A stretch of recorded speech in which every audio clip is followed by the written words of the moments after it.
So I'm going to open it up to Celeste Alexander. You had some stories that I really wasn't knowledgeable about the history of Kenwood that I want you to kind of shed some light on, and your role of where you were at Kenwood High School at that time in your life. Share a little light on what it was like during that time. Is this on? Okay. So, like I said, I graduated from Kenwood the last year. It was considered to be Kenwood High School. Kenwood then went over to the magnet school, Kenwood Academy type of deal, I believe in 1981. So I was there from 76 to 80. And when I was in Kenwood, when I actually went to Kenwood, we had some of the biggest dances and sock hops and things of that sort. During the time that I was going to Kenwood, Jesse Saunders probably was the one that held down residency as the DJ for all of the parties that were done at Kenwood. During that time, I didn't even like dance music. I didn't like disco. I was one of those disco sucks people, and I actually thought that the disco demolition was pretty cool. This is how my turnaround came. I was what you called a stepper. I was a thug. And the reason why Kirk knows is because really I give credit to Steve Hurley for introducing me to DJing, which he actually did. But my earliest meeting of anybody in the community was with Kirk Townsend, because I used to go to a place. I never put it on the bio. You did make the cut.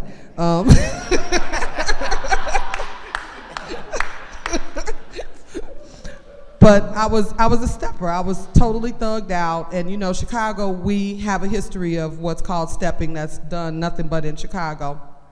And I used to go to this place called The Dungeon on the south side of Chicago.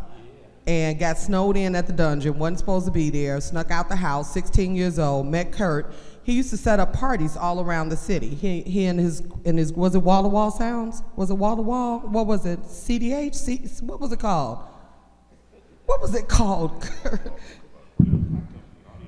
Auto Spec, okay, Audio Spec. And I needed a ride home because we were stuck because the buses got stopped. And Kurt told me he would give me a ride home, but I had to help him break down the equipment. And that's what I did, and that's how I got back home and snuck back in the house. And Kurt and I, shortly after that, started dating. And we were boyfriend and girlfriend for 3, maybe 4 years? No, I think about 3 weeks. It was not, oh my God. Kurt was my boyfriend. It don't matter, your husband's here. Right. He was my you were a long-term boyfriend. It was more than a year, Kirk. But he was my introduction to, and when I started coming to parties with Kirk, because he was setting up the parties and the sock hops and things like that at various places, the Penthouse, the playground. He was the setup guy. That was his equipment. And I went with him to actually help him set up the equipment. And that was one of the roles that I played.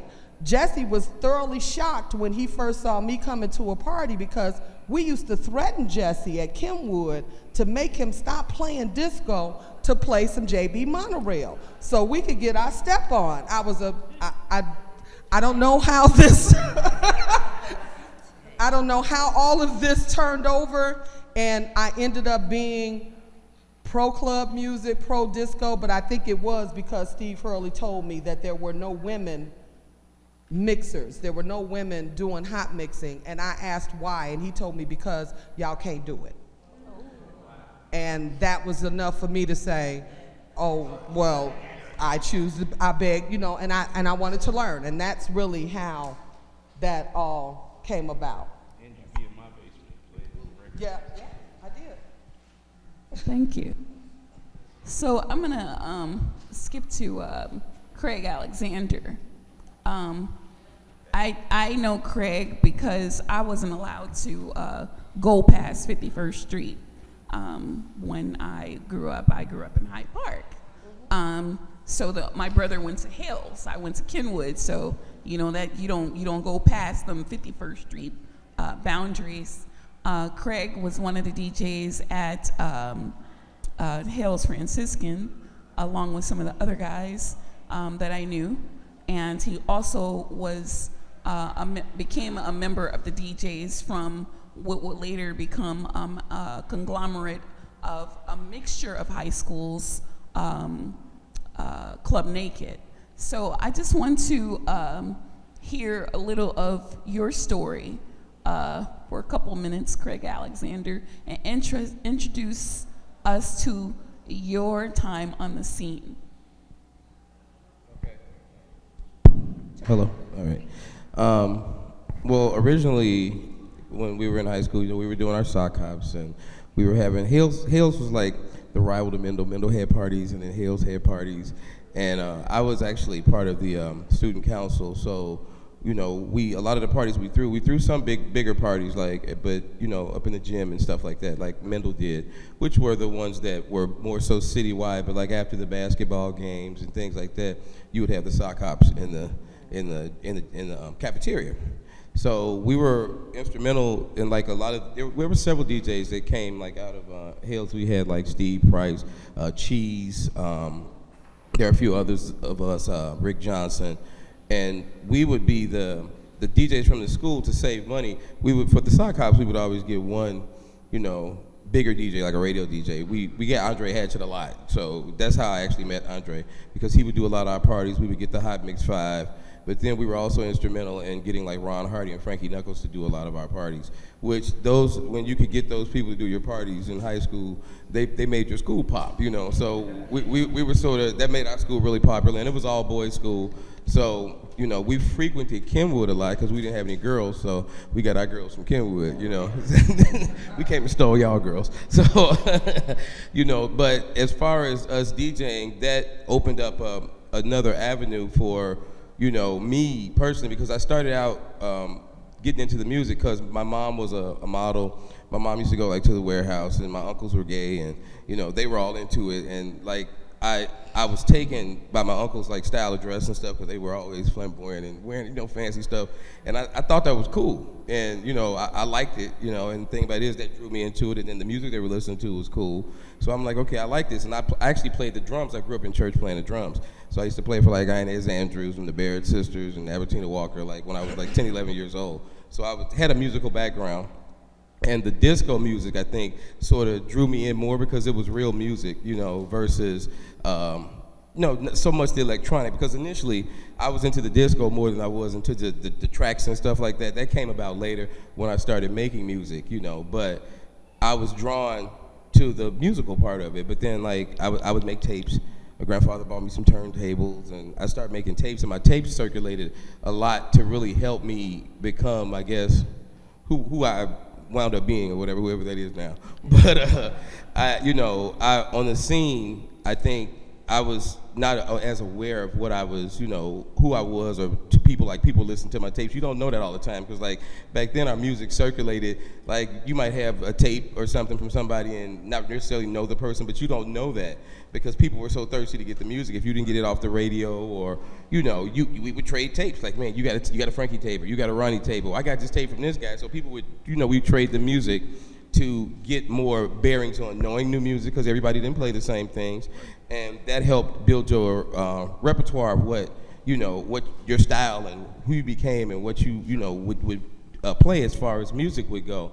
From there, though, you know, through the high school years, I enjoyed that because I went to a lot of parties. You know, I did the high school thing, but like that led to, after those were over, you know, you had your parties, like your underground parties you go to different places over the years. You had CODs, you had your music boxes, you had your different places, which we did attend. Once I graduated, though, from high school, my first inclination was more so to promote, because a friend of mine, Jeff Johnson, he had a promotion company, and we worked together at Rush. And I started out not necessarily trying to be like, okay, I'm gonna DJ, you know. I was doing it because I liked it, but we were promoting parties. And we were doing the AKAs parties, and we had Ron Hardy on Sundays over one summer. And Ron was charging us so much, he was like, look, we ain't got nobody, we can't afford to pay nobody else to open, so you open. So that's how I actually started playing, like, you know, out publicly, because it was like we were trying to save money, but I went over well, so then, you know, I started, you know, getting booked for more stuff, and, you know, we decided, okay, when we do parties from now on, we just let you open. So, you know, that helped my, you know, I guess, musical career as far as people knowing who I was or allowing me to get my name out there more. And then as, you know, time went on, the early 90s, we had, there was a club called The Reactor, and DJ Rush was spinning there. And me and him became really good friends, and then we started throwing parties and things like that, and that's how I met Nosha, because like she was part of our crew. We had a crew, and that's another story later on this evening. But we, you know, we had our little crew of people, and we built it from there. And then as time went on, I know in the other segment they mentioned like the rave scene. I actually got graduated into that, and I was really a big part of that. And that's how we started going to Europe, and you know, I started making records and stuff like that. So it was I have I guess a vast, you know, career of what I've done, which, you know, most of it I'm proud of or whatever. I don't talk about it because I mean, I appreciate it, but I don't, you know, really, I didn't say it in my bio, but I've done a whole lot of stuff, but being part of this scene has been a great thing, and I think house music was one of the greatest things that happened for us as young people, because it's part of the reason we're not dead or, you know, still here, and, you know, at this age, you know, because I'll be 50 this year, so I'm proud of that, so. Thank you. So Kirk, I was looking, I had been thinking a great deal about cultivating and preserving the integrity of the Black child, and I'm really interested in safe spaces for children. And one of the things that I was really interested in your bio is how our scene, our music scene, collectively from the 70s to 2000s, helped shape a great deal of us. And there was barely any crime.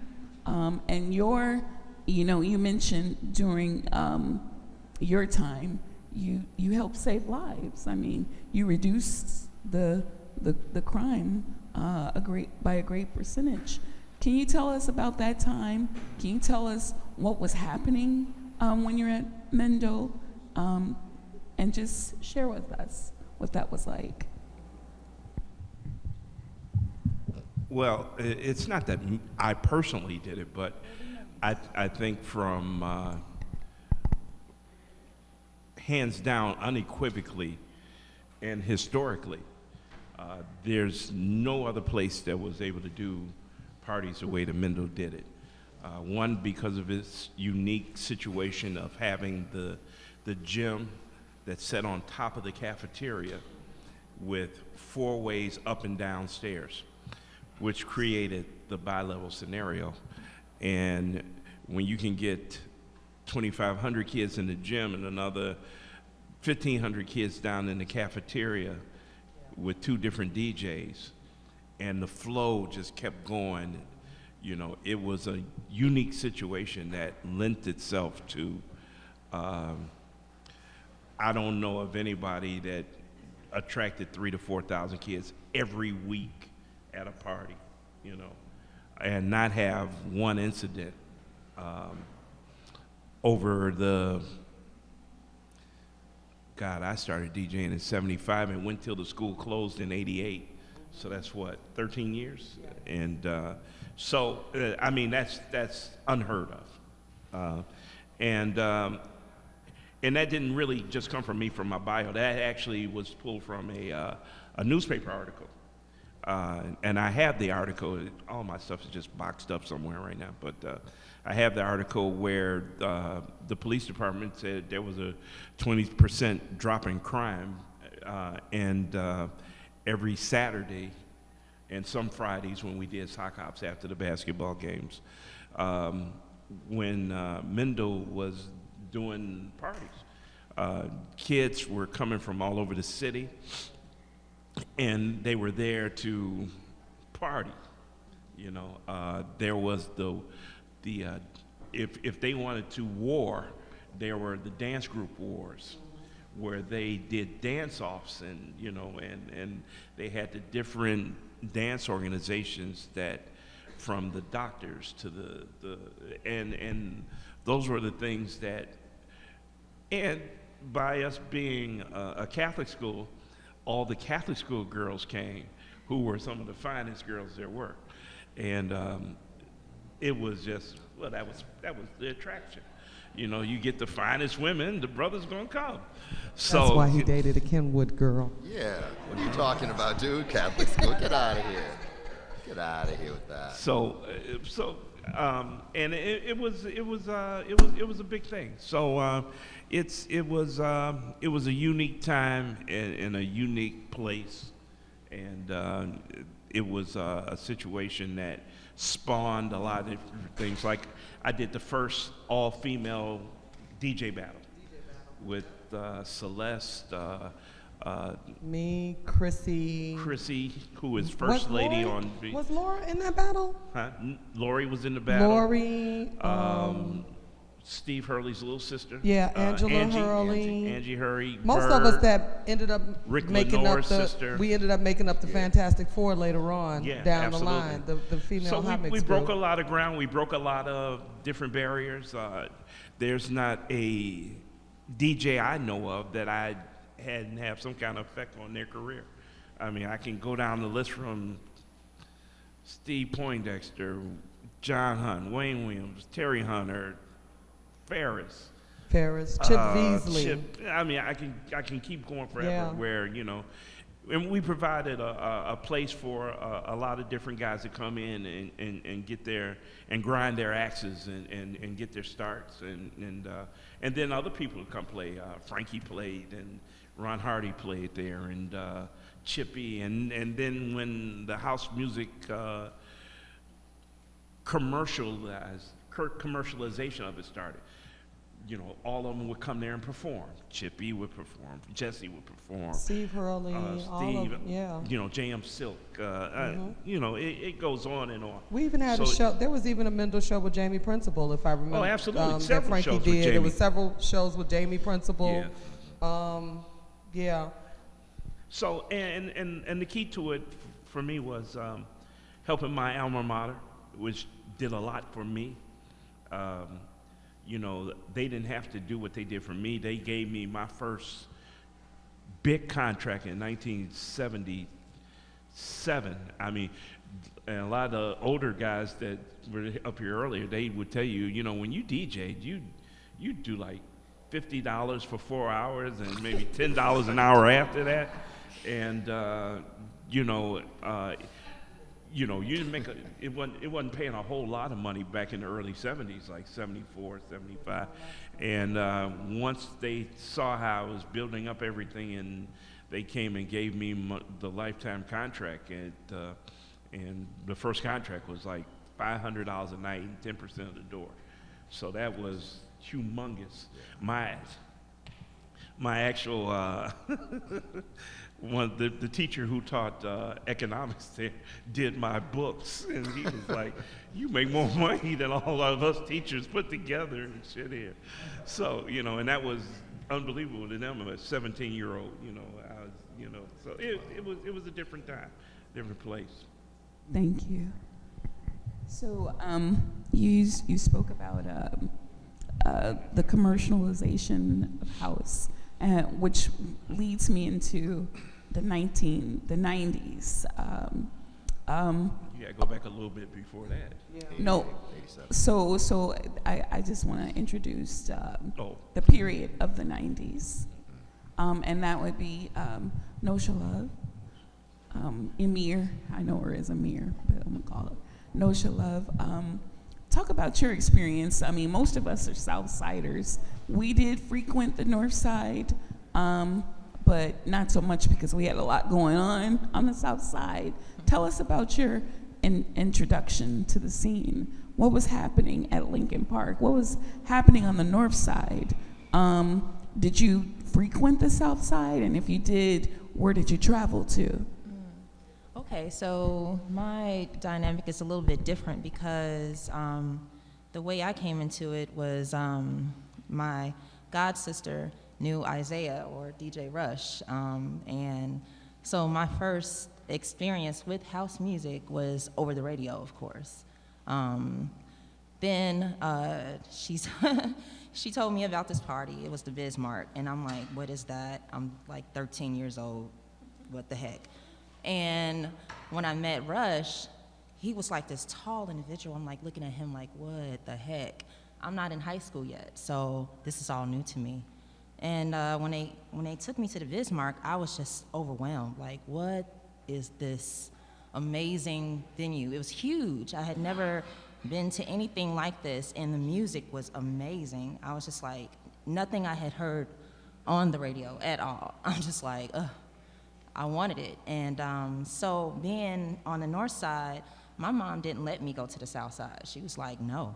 So I had to literally sneak out and lie and say I'm going to my god sister's house just to go to parties. So that's how I started sneaking out, going and listening to Craig and Rush and Gene Hunt and Boo Williams. And I went to Medusa's and, oh my God, Alcatraz. I used to try and get there all the time. So it was more so not going to the South Side because my mom didn't let me go. I went as far as 21st and Michigan, pretty much. I went to a lot of loft parties, but they used to call 21st and Michigan the Music Box, and it's kind of weird because it changed over to the Powerhouse, yeah. And it was a weird kind of transition for me because they had parties that were pulling us to house and hip hop, because then in that era, hip hop was really, really becoming popular. So they used to put out flyers, house versus hip hop. And it was this group named Dem Dare, and they actually took over the 21st and Michigan spot. 20. And that was a north side thing. When you say 21st and Michigan, so you're talking about the Powerhouse. Yeah. Okay. That's No. right. No, because the Music Box was on Indiana. I know, but There they was a- literally. It was the Music Box It at was one after. point. Yeah, the The last. one that it was turned It was into the last- Powerhouse. Yeah, it turned It was the into last Music Box. Well, no, the one before 75th Street or whatever. It was for a minute. Robert and Ronnie had it. Yeah. And it was the Powerhouse. Then they think they moved down the street and called it the Rap Trap or something. They had Yeah. that too. For a minute, Oh, yeah. that all missed me. Okay. Yeah, so that's the thing. This is history that people really don't talk about. It After did. that. But after Yes. that, it was a 2210. And that's why I say I have such an interesting dynamic, because when you guys were doing your thing, I was a little kid, so I couldn't literally do what you guys were doing. So I always say that I came into house music when house music was dying, quote unquote. So you're talking about mid-90s or so. Yeah, 1989 This was like the early to 90s. like, yeah. And Okay. I'm not gonna say it was dying. Just for me, it was a Well, it had kind of leveled off. yeah. The right. sensationalism of it had Yeah, so it was became leveled off, I guess. basically the parties that I was going to anywhere associated, that would have been as far as I went. So I didn't start really going to the South Side until I was older in age, which was unfortunate because I missed out on a lot of stuff. So when I hear stories, it's all basically Roosevelt and on north. Yeah, so Lincoln Park kind of gave me the dynamic of being able to hear, had a house music crew, you had hip hop, you had, it was just everything there. You had punk, you had grunge. So I was introduced to everything. But yeah, DJ Rush, he really, really, really took me there because he was producing tracks and I was a trackhead. So that's where Medusa's came in. Thank you very much. Charles Matlock, Yeah. can you tell us about your time at Kenwood and your involvement in the sock house? Who were the DJs? Who were your influences? And when did you get started in promoting back then? I probably got started promoting events kind of the late 80s, 87-ish, 88. Yeah, but I'm probably not the best person to ask about. I mean, I went to Kenwood, and I loved Kenwood. It was cool, but I didn't really go to the sock hops. The high school parties were okay. They weren't bad, but and I started going there. It's kind of I'll give you the short version of it. My girlfriend at the time was in a cotillion. So her parents wanted her to be in the Lynx cotillion. So, we would have to go to the dance practice. We learned to waltz and then tango and all that nonsense. And but the upside, the formal ball gowns is silly. But the upside of it was that the debutantes had to host parties every weekend. And they were getting the best mobile DJs to come in and play for us. So Steve's playing, Andre's playing, and I got exposed to this dance music, it's 82 or so, that really was interesting. It was very, very cool. And then we started going to the high school parties, and they were okay, and even the high school-ish stuff that wasn't at high school, so Blue Gargoyle and, joints like that. But once I went, and I was listening to a lot of new wave as well. I like cutting edge stuff that was pushing the boundaries. And once I got turned on to Medusa's, which was a giant, mecca of electronica, mutant disco, Euro disco, that kind of thing. Jesse's early tracks were played there. I was just talking about the DJ Mark Stevens, but once I started going to Medusa's, I was like, this high school stuff is weak. It's just not happening. I mean, it just, the parties closed, because they're high schoolers. So the parties close at 2 o'clock in the morning, which, truth be told, sometimes would be 1:45 kind of thing. Medusa's didn't open till midnight. It closed at 8 in the morning, Then, and here, this is an example also. This very well could have been an urban legend, because I can't say that I ever witnessed this myself. But there was a song called Trance Dance that was just like, it was the thing for the underground scene. If you were a DJ that had a copy of that, not only were you really worth your salt, but you somehow found a way to hunt this down, pay for it, and a record that was akin to that was Walk the Night. It was just this underground anthem. I believe it was selling for like $75 a copy in like 82 in imports, right? And that's $75, $1982, you guys do the math on that. But there was an urban legend that if you were a DJ, you walked up to one of these high school parties, not every high school party, because certainly a lot of them had named DJs, but some of them, Quickly South and Leo or whomever, there was an urban legend that if you walked up there like, I got a copy of Walk the Night, they just step aside and be like, yeah, sure, you can play. You can play that one song, but you can play, which is unheard of. You don't go to like Eddie Murphy's set and say, hey, can I tell a joke? No, it doesn't work that way. So that's just an example of how hungry that high school crowd was for music, many of us anyway. And once you'd gotten a bunch of the high school parties under your belt and they were cool and fun and everything, the newness wore off. And then once you got turned on to like Juice Bar World, like I said, they open at midnight, close at 8 o'clock for Medusa's, 10 o'clock for the Power Plant. That's when it just redefined your paradigm of what a party could be. They just, Celeste knows this. There wasn't anything that was even. They weren't even close.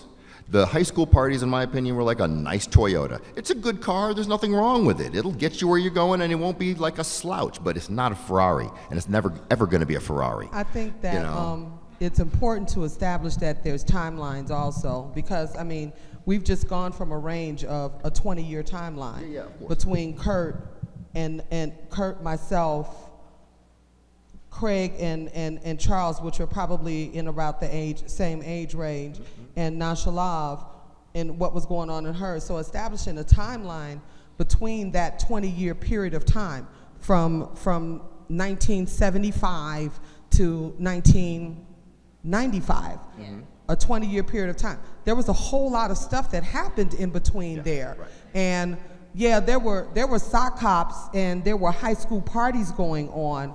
But there were also parties that were being cultivated in spaces that were for that 18 and under crowd. Because going to the power plant, going to the powerhouse, going to the music box, going to the underground, you weren't 16, 17 years old walking up in those joints. It just wasn't happening. Unless with those of us who got the fake Unless IDs. you knew somebody, and it goes back to the Right.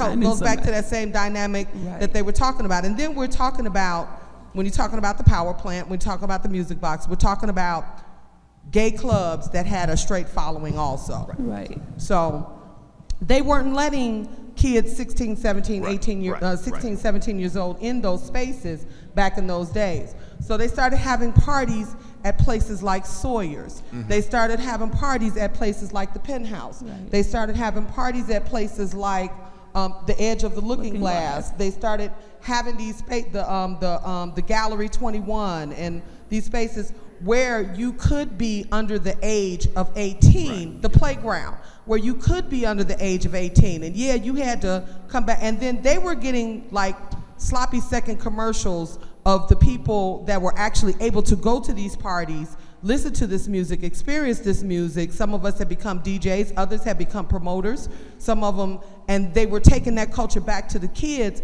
and that's where the kids could have that stuff at. We splintered off in Hyde Park. Hyde Park went through the punk, disco, hip hop, preppy, acid, Golf. all of that golf, all of that was going on at the same time. You go to a party at the Mansion on 48th Street, 48th and Drexel, where it was 5 different levels of all types of stuff going on. Yeah. And most of the kids there were still in high school. And they were in there from everything with spiked hair that was purple, pink, and blue, with then to the Izod shirts straight out of the Preppy Handbook. So there were a whole lot of different dynamics of things going on in that 20-year time that expanded with music, period, not just house. It's how it all melded together. And those were safe spaces for those kids. But honestly, I started spinning in 1982. I was born in 1962. I was already 20 years old. So when I was doing the parties, I did a couple of parties at Hales with Andre. When I finally did come back and I was able to play at Kenwood, when I played at Mendel, I was already a full-grown person. I was grown. I was legally grown. And I was playing for kids that were 16, 17, and 18 years old and still in high school. Hans, I believe you were still in high school when I met you. Right. Because I believe I have so we're talking about a big range of time and space and age with all of this stuff that was going on. If I can interject, Charlie, and I understand what you're saying, but again, and I'll speak on, let's just take Mendel, and I can go far beyond Mendel, but I saw at least 3 generations of kids come through Mendel. Right. You know, your brother went there, then the little sister came there, then the little person out there. So when you see a generational piece that transforms a situation, again, that lends to the uniqueness, and that's why we always altered our programming to fit the generation that was coming in now, that was coming in next. So, you know, and one of the beauty that ties all this in is that we were all, as young people, you know, doing business. Yes, right. And the key to it was, it was a business, you know, or not for a lot of people, but for the most part, it was a business. And once you got to a point where you were able to understand, like, not just DJing, like Celeste said, I rented sound equipment as well, you know. They were talking about Craig earlier. Craig Cannon was one of my biggest clients. Gene White, Mike Ezebuku, even on the gay scene, and you know, and Sharon Webb, and you know, I rented equipment. All these people. I had the equipment in the playground. I had the equipment in the R2 Underground, the Penthouse, the Place on Exchange, how many different names that was called, and I don't know. But anyway, so there's just you got to always constantly keep reestablishing, regrouping, and keep moving. And once you You know, the 75th whole key and to exchange. it was Yeah. Pleasure dog. providing entertainment for these kids Pleasure dog. Well, at different levels. Let me So- say this as a response to that, because you're right. Mendel had a major legacy. It started early, and it traveled through. It went for several years, like a lot of years, which is So yeah, you've got crazy stuff to be proud of. There are a couple things that, and you're right. They, as a general rule, Power Plant Music Box, the only teens, because it was 18 and over, which didn't really, now it doesn't matter, but then it was a big deal. And so if you like Freddie said, looked older and had a fake ID that would kind of, back that look up, then sometimes you could get in. But there were a couple of distinct things, 3 things right off the top that very clearly differentiated the high school party world from juice bar, real serious world. A couple of 4 things. Residency. First of all, juice bars, there is a DJ, sometimes there's an opening and a closing DJ, but sometimes there's only one DJ for the entire night, as opposed to a lineup of DJs, and DJs that are coming in and having a Kirk Townsend or a Dwayne Woods and set up sound in a Sours or something like that. Those were cool, and they were parties that could, you could build up and say, hey, this is who's going to be there on that night, and build all that energy around it. But it was a one-time thing. They may have another one of those, but next Saturday would be done for somebody different. Whereas in a residency sort of situation, a DJ could really get a chance to know the crowd, and on every Friday or every Saturday kind of basis, have that connection. So that's one thing. Another thing that struck me is, I went to a party, I think one time in the Mansion or Blue Gargle, any of those, and we're all teenagers. The Mansion and the Blue Gargoyle. Yeah. And you both hear, of them. you smell somebody smoking weed, and you're like, is somebody smoking weed in here? And you're like a little high school kid, you're like, oh my God, they're naughty. Whereas you would go to like you couldn't smoke in Medusa's, but in the music box in the power plant, you could get high anywhere. That was not a thing. And it was like, wow, because we're, I'm a high schooler, sneaking in, 16 years old. And then the other thing, and this was where the real, besides being able to get high and it not being a thing, this was the real mind fuck. 16-year-old, 18-year-old, just give it. Since the parties, juice bars lasted so long, right? They would close at 8 o'clock, 10 o'clock, sometimes noon. Warehouse used to close at noon.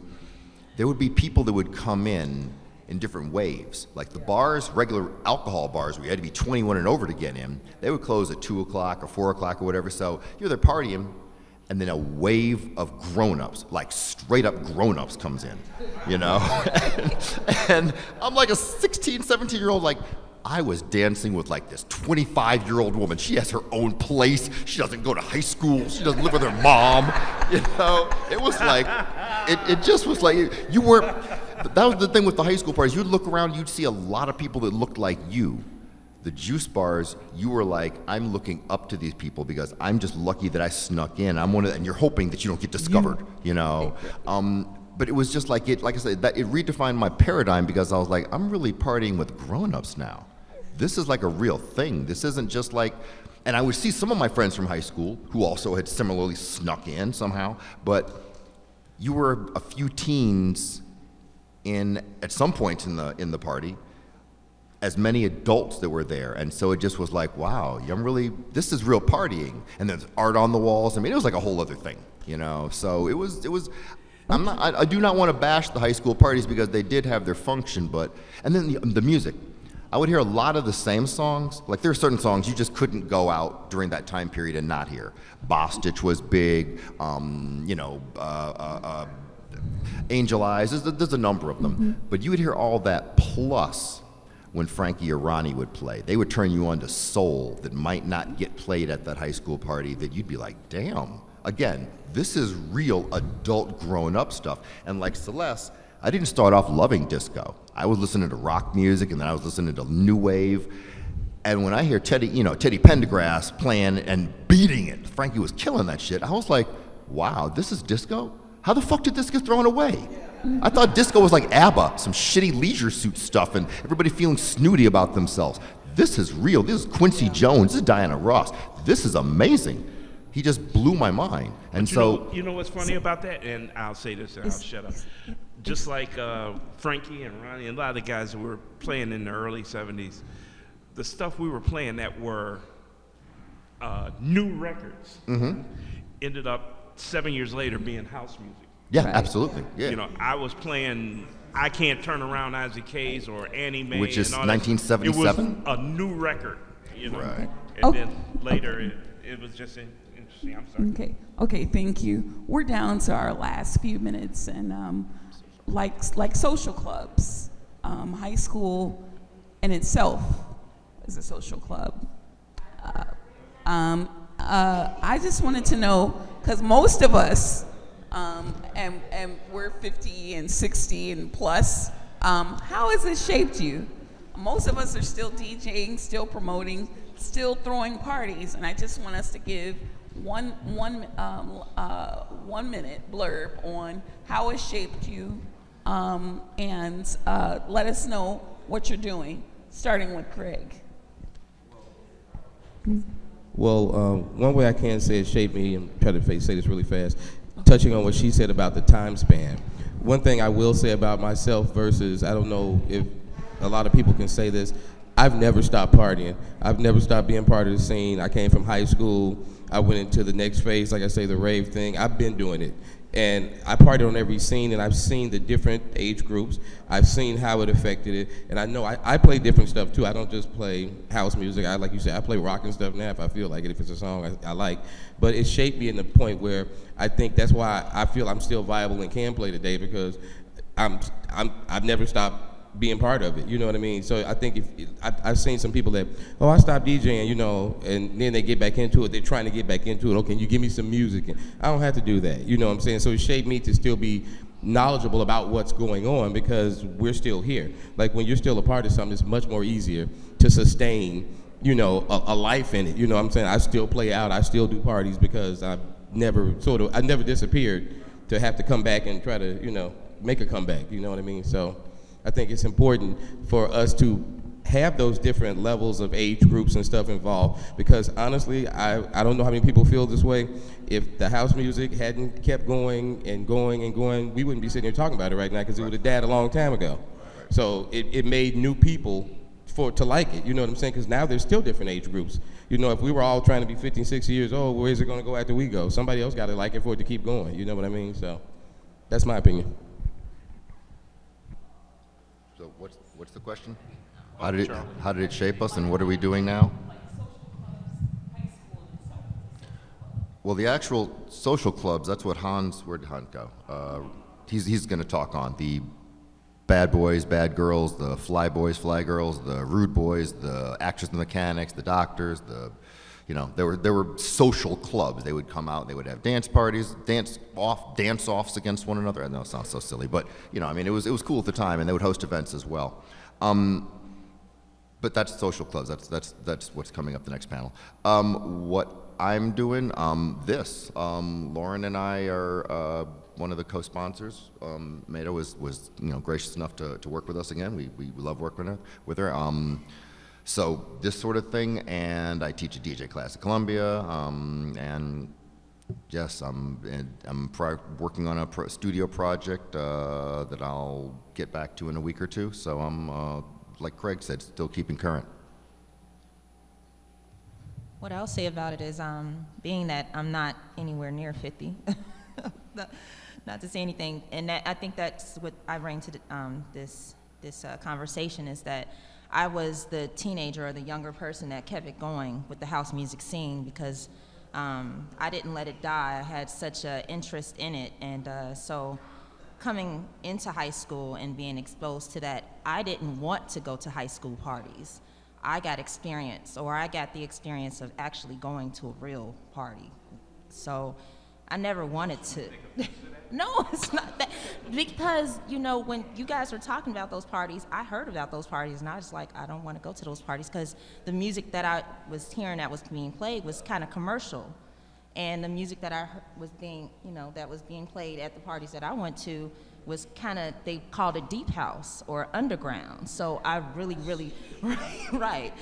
So so now what I'm doing is I went from being, exposed to that, being a dancer, because that's what I started out as dancing like crazy, and now I'm playing the music and collecting the music. So all of these lovely gems that they were playing at those parties, even back in the days, even the commercial stuff, I'm collecting and I'm loving it. I'm playing it overseas, and it's a good thing. No diss, man. I am not dissing that. That's the thing. I'm hearing stories. And so you have. Thank you very much. That is what I'm trying to say. That is what I'm really trying to say. Exactly. And she's still spinning. Yeah. And she is archiving the history, and she is telling the story currently. Right. Maybe so if it wasn't for you guys, yeah. Right.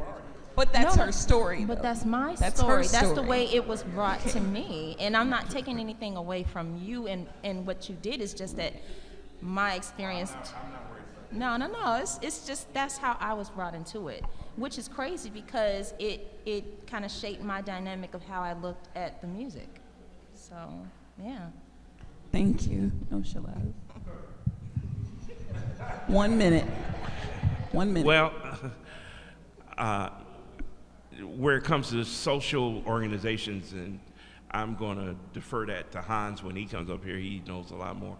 I mean, I experienced a lot of it. Like I said, in Mendel, we had all the social organizations like the doctors, the nurse, and that was, to me, the anti-gang movement. Right. They did dance organizations to not be a part of gang organizations, and it worked out well. As far as what I do now, I have a consulting business, and I've been doing pretty good, and I've established a legacy, an iconic legacy. As I'm one of the only people that ever won 5 awards as a DJ. I'm a 3-time Hall of Famer and a 3-time Lifetime Achievement Award winner.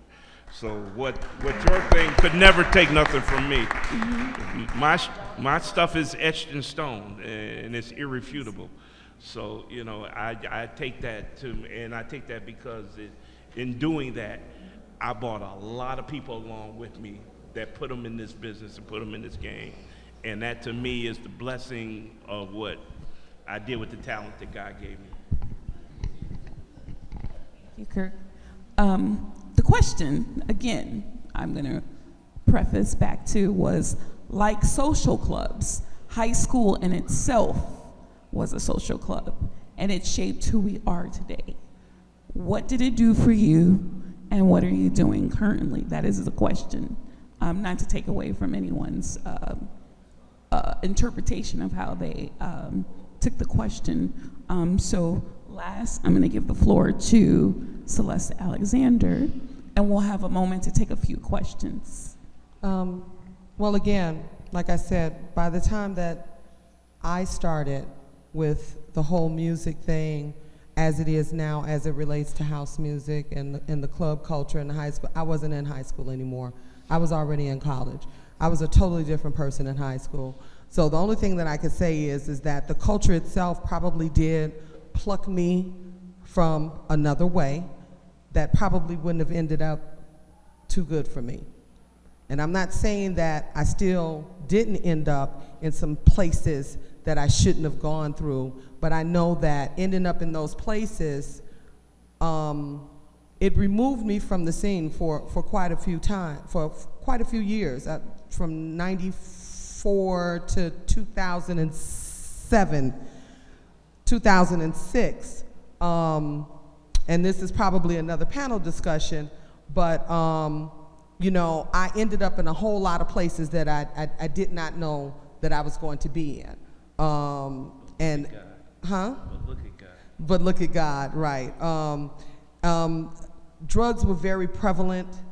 Drugs were very accessible, and a lot of us in experimental phases of our lives didn't realize that we were going to find out that we may have been addicts, or we may have had friends, close loved ones that died from the use of drugs that were so freely available to us during all of these times of our lives where we were experimenting with a whole bunch of different things.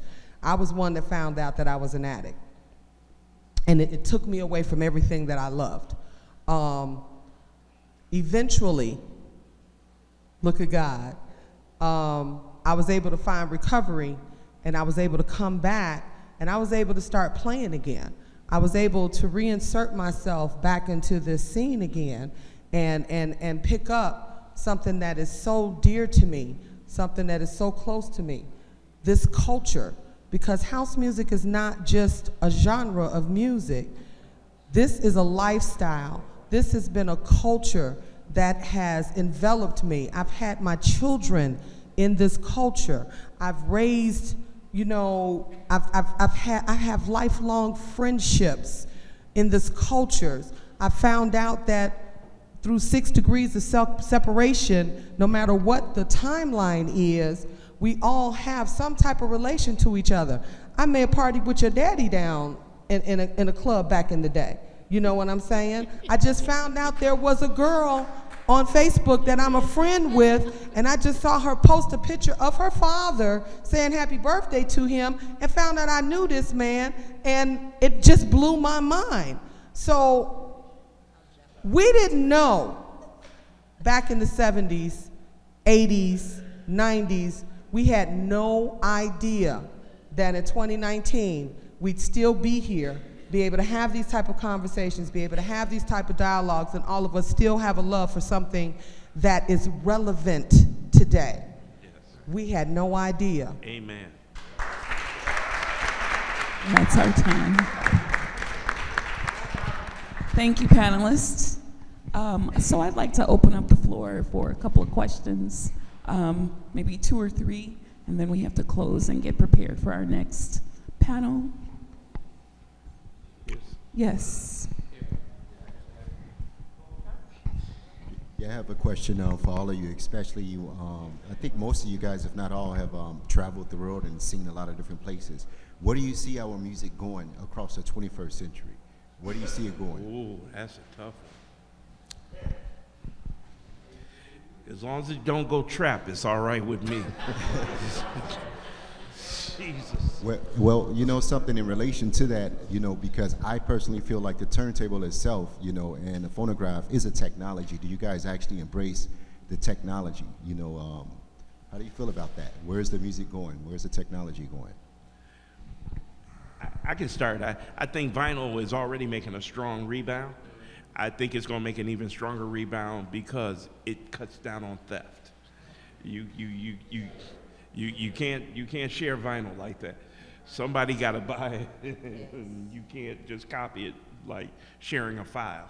So I think it's going to make an even bigger, stronger comeback than what it is, and it's getting huge again. So, and I think that's the reason why. Right. Oh yeah. Right. But analog sound is pure. And Yeah. that full feeling of what music is supposed to be in the first place, no matter how it's presented, it sounds best in analog sound. So I think it's going to continue to grow. I just wanted to make sure I just said something in reference to that because I agree with you, and I think most of us here, we love the 8-bit, 16-bit sound, especially of the 70s and the protest music. But we cannot forget, for a mass, you know, part of us from Chicago, one of the number one things that actually brought us into the music was the electronic sound, the 808, the drum machines, that you guys were actually creating the music and set the trend for the electronic music. You guys did this to us. We have to embrace that the same way that we embrace the classics, Harold Melvin and the Blue Notes, and all of the good stuff. I think that is important.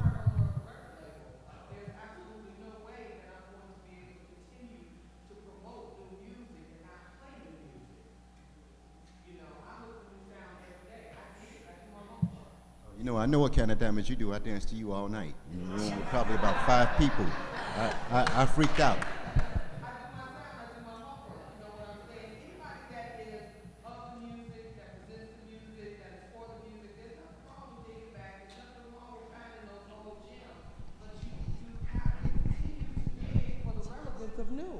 You have to. You know what I'm saying? Because we can't pass this to anybody else.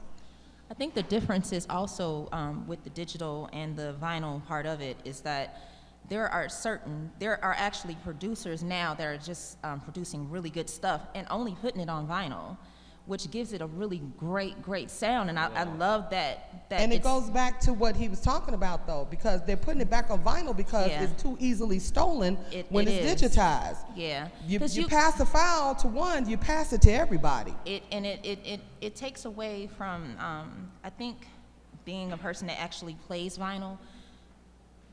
When you have it on digital file, you don't kind of reverence it as much as you do with the record. You know that this is something that you have. This is an archive that is never going to get messed up or abused, as long as you don't mess up the record with scratching it or whatever. But you treat it a certain way. You know. You know, I think that you guys are correct about the vinyl. My thing is inclusion and not the exclusion, because there's a lot of music out there, and to be honest, a lot more than we'll ever see to ever get to go to vinyl. That's far more amazing or equally as amazing, because there's the people that's dancing to that there, music, period. the thing is the There's people that's a lot dancing of to it, music we out really there, don't period. care where it's coming from. Yeah, there's a lot of music out there, period.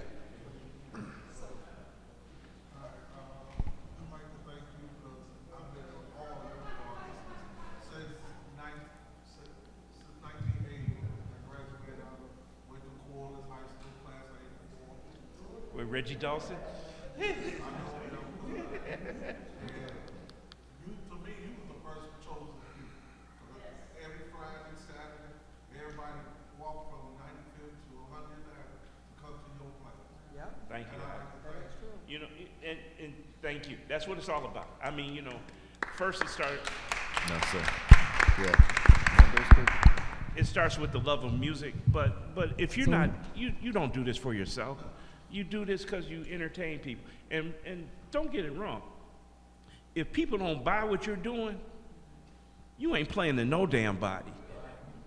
And you want them to buy what you're doing over and over and over and over again. That's what I tell people all the time. That's what it's all about. And unless you do something, when I got the Mendel, it didn't just automatically say, here's the keys, dude. You know, I had to earn it. And I already had a reputation of coming in the doors. So they gave me a shot, and I took the shot, and I did it. But I thank you for saying that, and the chosen few. And, you know, they've done interviews and stuff, and they all acknowledge. I mean, they gave me 2 Lifetime Achievement Awards. So that's why I was telling one of the guys earlier. I said, what is one for now and one when I die and come back or something? So I, you know, when your peers think of you like that and they appreciate the work you did, and to me, it's all about the work I did and getting honors for the work I did, and I do appreciate that. Thank you very much, and thanks be to God. And you make me do what I do around the world. I might not be nothing. I travel the world. I've been all over, from Craig to you guys are beautiful. I've been knowing this guy here since 1984, being at Barney's. That's how I knew you when I met Dwayne. You know, it's been a ride for me, and I love you so much. I want you guys to know that I love you. It's up to me to keep the young generation going. Absolutely. It's my job, you know. I did Rolling Stone magazine. I did it big and still doing it, but it doesn't mean anything. If it wasn't for you guys, I would be doing what I'm doing. Salute. Let me spell my name correctly before you put on the check. Well, thank you, everyone. Thank you for attending the panel.